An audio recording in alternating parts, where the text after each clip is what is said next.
비트코인 왕자입니다. 비트코인 세팅이 완료되었다고 판단하고 있습니다.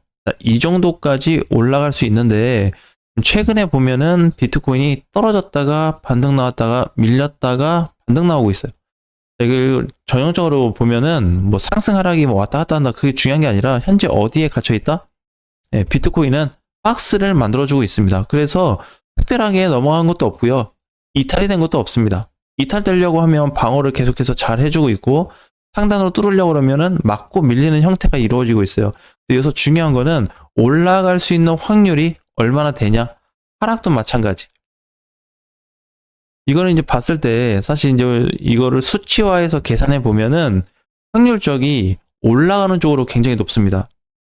지금 자리에서 현 구간에서 높아요. 그래서 대략 지금 1억 3천이기 때문에 올라가게 된다면 앞으로 현재 가격에서 20%에서 30%까지 상승이 나올 수 있습니다. 적으면 앞전 정고점, 많으면 1억 7천까지 나올 수 있기 때문에 상승 부분에 있어서 좀 신중하게 봐야 될 필요가 있습니다. 자, 근데 이거를 단순하게 일봉상 관점으로 검토를 한 게 아니라 중장기 포지션까지 검토를 했을 때 현재 비트코인에 대해서 추가 하락이 있냐, 근데 이게 꼭 있다 없다라고 얘기할 수는 없는데 최근 분위기로 봤을 때 기사도 그렇게 뭐 좋은 게 없습니다. 사실 우리가 이제 지금 기대할 수 있는 거는 ETF 승인 관련된 거 하고, 최근 이슈가 이제 서밋 정상회담을 이제 어떻게 해서 어느 사람들을 모아서 할 거냐, 이제 이런 부분이기 때문에 그 결과에 대한 부분이 어떻게 반영은 될지 모르겠지만 현재 분위기는 어쨌든 어떤 과정 속에 있다고 생각을 해요.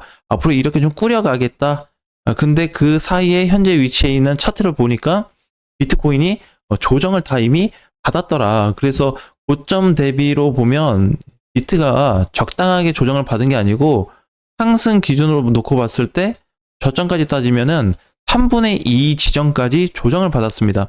기존에는 이제 밀리기 전에 한 3분의 1 또는 한 절반 정도에 대한 조정을 좀 예상했는데 장중에 폭락으로 인해서 3분의 2 지점까지 조정을 받았다가 반등이 나온 상태고, 이게 지금 이번 주도 동일합니다. 이번 주도 이제 급락이 나와서 주봉 자체에 대한 밑꼬리가 커졌었는데, 몸통이 커졌었는데 밑꼬리 달고 많이 올라갔어요. 그래서 일봉상 보게 되면 이러한 형태 반등이 나타나고 있습니다.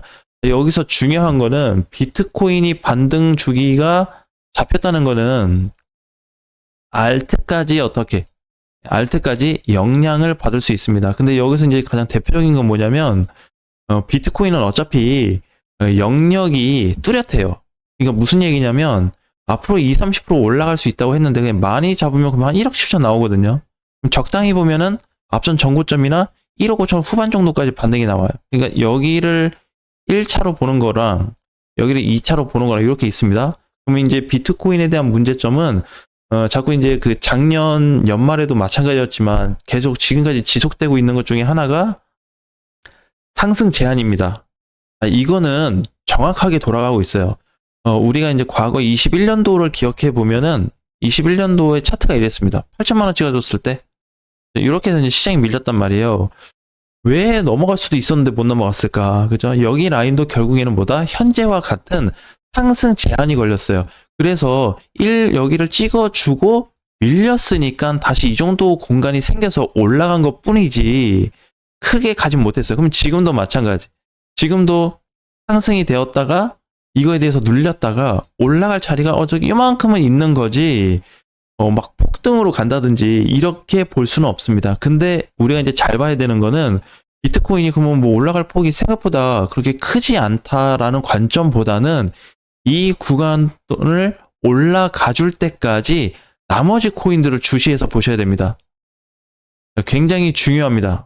왜냐면 과거에 이제 21년 우리가 4월 달에 보면 불장으로 다 기억하고 있단 말이에요.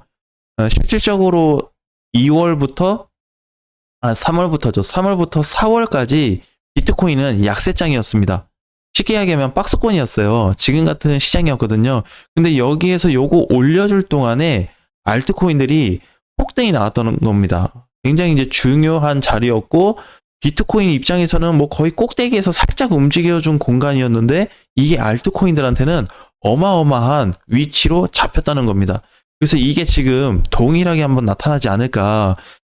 단순히 비트코인이 20, 30%에 대한 공간을 놓고 보기보다는 이번에 메이저 코인들 있죠. 그 뭐 XRP나 에이다, 뭐 솔라나 이런 코인들 지금 ETF 신청서까지 다 제출을 하고 승인을 기다리고 있는데 지금 당장 안 돼도 어차피 시간이 지나면 얘네 승인 받을 거예요. 그래서 어차피 그 이슈는 이미 시장에 다 적용이 됐을 거고, 그러면 어떻게? 지금 비트코인부터 쟤네 메이저 코인들은 동일하게 상승 제한에 걸려 있습니다. 얘네도 다 상승 제한 구간이에요. 그러니까 얘네가 지금 상승 제한에 있는데 문제는 상승 제한에 없는 애들이 그 이하 코인들, 이하 코인들이 상승 제한이 없습니다. 상승 제한이 실질적으로 있는데 얘네도 5배, 막 3배, 적게는 많으면 뭐 6배, 7배는 가야지 얘네처럼 락이 걸리는 상황까지 오거든요. 그러니까 지금 비트부터 메이저까지 상승 제한에 대한 락이 걸렸다는 거는 결국에 회전이 될 수 있는 궁극적인 애들이 알트코인들한테 있다는 겁니다. 물론 이제 그런 건 있어요. 왜냐면 지금 XRP나 뭐 이런 코인들, 에이다 같은 코인들 보게 되면 수급이 짱짱하게 들어왔거든요. 짱짱하게 들어오고 나서 크게 밀리고 있지 않습니다. 근데 문제는 뭐냐면 상승 제한의 구간을 받는다는 거는 이제 근본적으로 돌파 때까지 근처는 갈 수 있는데 여기를 결과적으로 뚫었다는 거는 보기가 드물어요. 그래서 앞으로 이제 시장이 이제 뭐 이더리움이 모르겠습니다. 이렇게 계단식에 대한 패턴이 이런 식으로 천천히 흘러나올지 아니면은 그냥 조정을 계속 받았다가 마지막에 가서 빵 칠지 모르겠지만 우상향으로 계속 올라가도 조정을 깊게 받았다 반등이 나와도 목표치는 동일합니다. 안 바뀝니다. 네, 그게 비트코인이 과거에 못 갔던 이유예요. 21년도에 8천만 원 찍고 8천 넘어서 9천 1억 갈 수도 있었잖아요. 못 간 이유가 거기에 있습니다. 그럼 이번에는 무조건 못 가냐? 그거는 아닌데 확률적으로 굉장히 낮습니다. 10%가 사실상 안 돼요. 많이 잡아도 10%. 그러니까 리플 같은 경우나 아니면 비트코인이나 뭐 솔라나 에이다, 뭐 체인링크 이런 애들이 관련돼서 이렇게 올라간다고 했을 때 헤레다 뭐 스텔라도 마찬가지겠죠. 이렇게 간다고 했을 때 어차피 그 영역을 크게 벗어날 수는 없습니다. 그 정도를 벗어나려면 기존에 들어왔던 수급이 기본적으로 3배 이상은 집중적으로 몰려야지 가능한 일인데 그동안 코인 역사상 보면은 그러한 구간이 없었고요. 두 번째는 증권 시장이나 ETF 시장을 놓고 봤을 때 이 제한 구간에 있는 영역을 돌파한 거는 100개 중에 하나 나오면 정말 잘 나왔던 겁니다. 그래서 단순히 메이저 코인들이 이번에 뭐 ETF 승인 관련된 거, 수급이 몰린 거, 고점 대비 안 빠진 거, 알트코인들에 비해서 너무 잘 간 거를 굳이 비교하거나 따질 필요 없습니다. 얘네는 얘네만큼의 제한적인 위치를 계속해서 만들어주고 있기 때문에 그렇고 이 사이에 탈출할 수 있는 많은 알트코인들을 어떻게 관리할지를 잘 살펴보셔야 될 것 같습니다. 결국엔 이제 이런 거지. 시총이 좀 있는 코인들은 결국 이런 자리에 있는 거예요. 그래서 이번에 올라갔다가 눌렸는데 요만큼까지 올라갈 자리가 있는 거고 그동안에 좀 소외되었던 코인들은 계속 올라갔다가 줄 내려서 이제 공간이 이만큼 생긴 것 뿐이지 결국에 얘네도 제한은 있어요. 근데 폭이 지금 올라간 비트나 메이저에 비하면 너무 큽니다.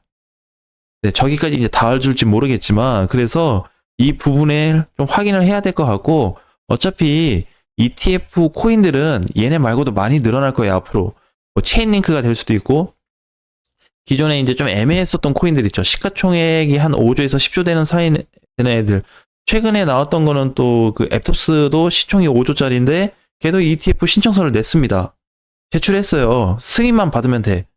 그래서 이제 앞으로는 그러한 어떤 자료들이나 ETF 소속으로 들어갈 수 있는 코인들이 다수 등장할 겁니다. 근데 지금은 ETF 때문에 그러면 코인을 사고 파는 거에 대해서 집중을 해야 될 게 아니라 ETF 승인과 무관하게 되면 땡큐고 안 되면 어쩔 수 없어요. 안 돼도 본전이에요. 근데 문제는 현재 내가 가지고 있는 코인 자체가 바닥 대비 얼만큼 올라갈 수 있는 공간이 나오냐.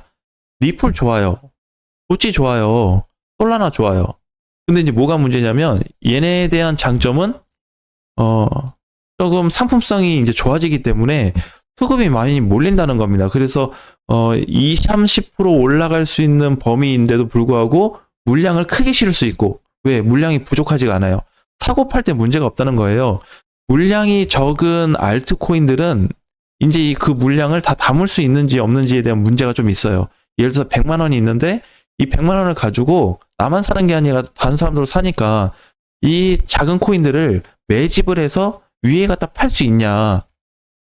이제 그런 어떤 수급적인 부분에 대해서 문제가 있을 수는 있는데, 반면으로 장점은 수익률이 엄청나게 높다는 겁니다. 그래서 메이저들은 결국 수익은 낮은데 물량을 크게 실을 수 있고, 얘네는 어떻게 매집하는 거는 좀 제한이 될 수는 있지만 상승폭은 엄청나다고 볼 수 있습니다.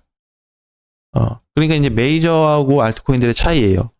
그러니까 알트코인들은 상승 제한 대신에 비중 많이, 얘네는 비중 적게 상승 많이, 이렇게 해당이 되는 겁니다. 그래서 지금 이 부분을 중점으로 보셔야 됩니다. 그렇기 때문에 현재 비트코인이 20, 30% 올라갈 때 여러 가지 차원에서 방향 설정이 나올 수 있다는 거 꼭 한번 확인을 하셨으면 좋겠습니다. 자, 그리고 어제 이제 매주 화요일하고 목요일 날 라이브 방송을 하기로 했는데 어제 제가 공지를 못 올려드렸어요. 이 부분 좀 죄송하고, 목요일 거 어제 못했기 때문에 오늘 오후 2시에 라이브 방송을 대체하겠습니다. 그래서 오후 2시에 라이브 방송 통해서 이번 주 마무리하고 다음 주에는 화목으로 해서 정상화 하도록 하겠습니다. 자, 오늘 전체적인 내용들 참고하시고 오늘 오후 라이브 방송 때 다시 뵙겠습니다. 수고하셨습니다.